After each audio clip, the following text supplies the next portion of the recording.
Nakapaloob sa Philippine Development Plan ng Administrasyong Aquino ang pagunlad ng lahat ng Pilipino.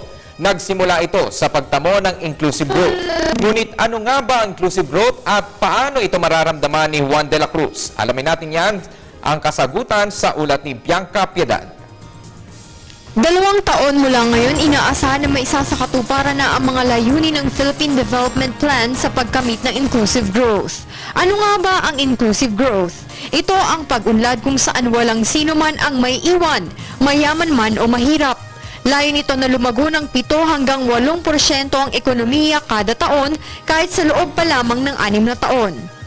Dala din ito ang pagpapababa sa kahirapan mula 26.5% noong 2009 hanggang 16.6% sa 2015, kabilang na ang pagtamo sa Millennium Development Goals o MDG.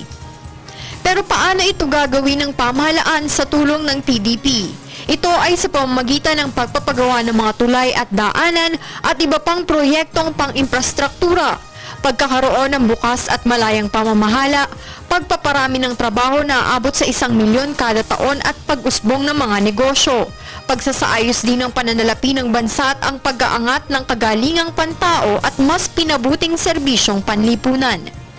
Sa 5 clusters ng PDP, kasama dito ang kagalingang pantao, paghahanda sa climate change, pag-asenso ng ekonomiya, kapayapaan at pananaig ng batas at tuwid na pamumuno sa gobyerno. Para sa Telebisyon ng Bayan, Bianca Piedad.